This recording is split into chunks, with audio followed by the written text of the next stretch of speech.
All right, next one is fuel. So, this is developing a healthy relationship with eating and a mindful approach to nourishment. And notice that the word diet is not in there anywhere. This is more about thinking holistically about how you can fuel yourself in a way that fuels your goals in life, who you want to be. And this is obviously a huge topic, so we'll touch on it briefly. I'm sure there's future podcasts we can do if this is a topic of interest for people.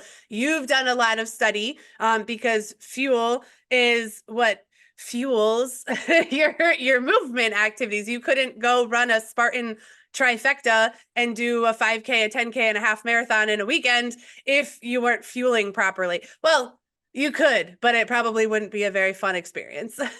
Yeah, that would not be pretty. And I think the big thing is not only thinking nutritionally, but that word nourish is important because sleep is part of that. And really, we use the term fuel instead of nourish because you want to think of it like you go to the NASCAR race and you're really excited and there's no gas in any of the cars. They're just cool hunks of metal sitting on the track. It's you need to put fuel in the tank. That's what allows everything to happen. And the higher the quality fuel, the better the performance. So recognizing that and figuring out ways to, again, integration, how do you weave it in a way that's sustainable so that the process of you being your best self in service to whatever role you're in, work, home, and all of that kind of stuff, you're fueling yourself in a way that lets you perform as peak as possible. Yeah, and this is one that it's important to kind of experiment. It actually may be one of the easier ones to have kind of a data-driven approach to how it benefits you.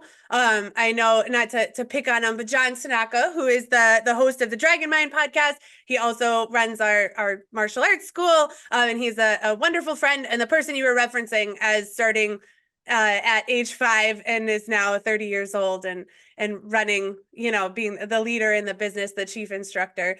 But he is very sensitive. Actually, you're very sensitive to the fuel you put in your body as well. So making sure to pay attention to what you're eating, not making too many changes at the same time, because then you don't know what it is you're reacting to, positively or negatively. But experimenting with, okay, if I have more carbs, then how does that make me feel? If I go a little heavier on the protein, like if I lean the balance that way, how does that make me feel? What happens if I take out gluten? What happens if I take out meat, or take out red meat or remove food dyes? There can be a lot of things that you can play with that have an impact, positive or negative, on our how we're feeling, how fueled we are.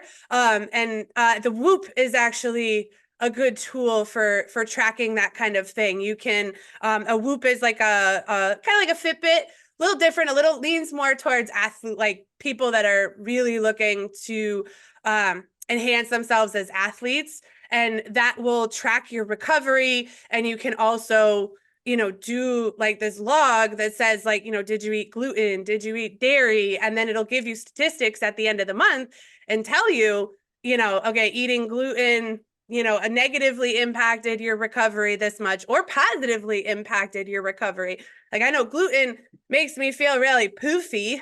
Like, it causes inflammation for me, like literally to the tune of a 3-pound swing when I'm eating gluten versus when I'm not. But my recovery is actually better. I sleep better. I recover better when I eat gluten versus when I don't. So now that creates an interesting choice of what do I value? And then can I also make up that recovery in different ways by making other choices, so I can not eat the gluten, but still, have a strong recovery.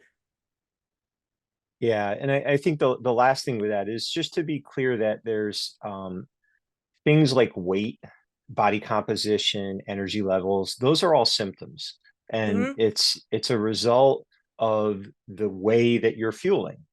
So changes in the way that you fuel will over time change the symptoms. So, that's something that I look at a lot. I use an impedance scale so I can measure body fat as I'm going through my training cycles. So I know kind of how many calories I'm eating, the types of foods, and I can watch for fluctuations in that to make sure that I'm peaking at the right time for an event. So it's not that I'm trying to hit a certain number on the scale. It's that's data that references how well I'm doing in my fueling regimen. So don't judge yourself on it. They're your friend. It's just telling you how you're doing, and then you can make adjustments and test different things, like you're saying.